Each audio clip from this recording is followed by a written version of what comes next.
I'd just like to acknowledge my colleague, Ian McKelvey, MP in the room, and recently departed Marama Davidson as well, Minister Davidson. So I'm delighted to be here for such a significant milestone for Age Concern. And in addition to Wayne, I want to acknowledge Karen Billings-Jensen and all the Age Concern board and staff members here today, and also Stephanie Yu for all the work we did together when you were the CE. It's wonderful to see so many people from the sector here today, and I acknowledge many others are joining online from around the country. Age Concern has a long and rich history of supporting older people in New Zealand, one that goes back to 1948. Today is a chance to celebrate that history and to look to the next evolution of Age Concern with your new branding as we continue to evolve and address needs and issues of an increasingly diverse and growing population group. So congratulations to all who were involved in this work. The values you hold for supporting older people aligns closely with the government's work to protect seniors from some of the pressures they are currently facing, like COVID and the rising cost of living, as well as addressing some of the long-term challenges faced by older New Zealanders. So I ran for Parliament at the last election because I wanted to support and strengthen New Zealand's pandemic response, and I was thrilled when the Prime Minister asked me to continue that work as a Cabinet Minister, but I was especially happy when she asked me to be Minister for Seniors. Not just because I thought it was a really important group to be connected with during the pandemic, but also because I saw the chance to work on issues that I've seen impact the older people in my family. I think about my granddad's struggle with dementia or my mother's experience accessing care living 3 hours away from her hospital. Seniors and kaumātua play important roles in our whānau and community, and we're dedicated to helping them lead fulfilling lives. We've introduced the winter energy payment to help seniors weather the colder months. We've resumed contributions to the New Zealand Super Fund, and we're keeping the age of super eligibility at 65.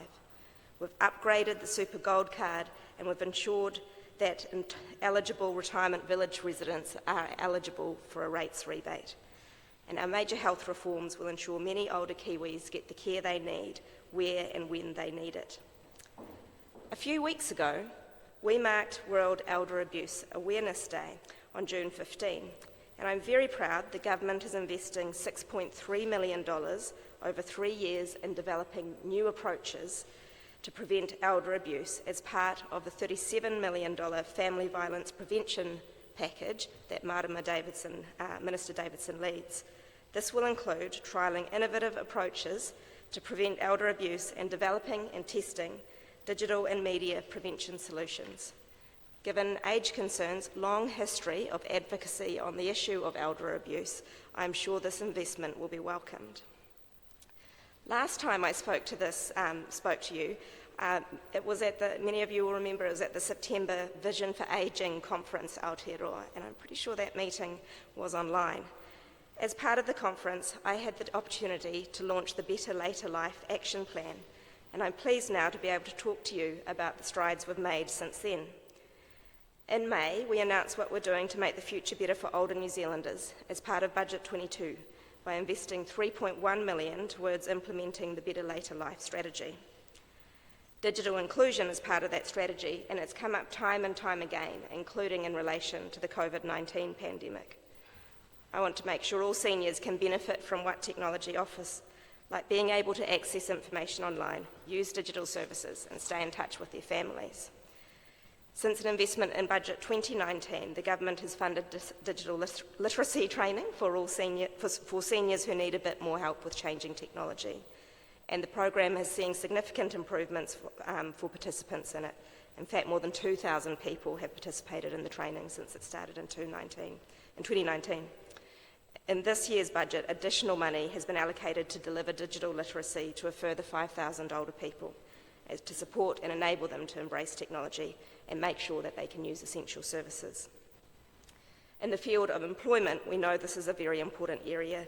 It's clear that people over the age of 50 who lose a job find it harder to get back into paid work, and if they do, it's often at a lower salary. That's why we've developed the Older Workers Employment Action Plan, which was launched earlier this year.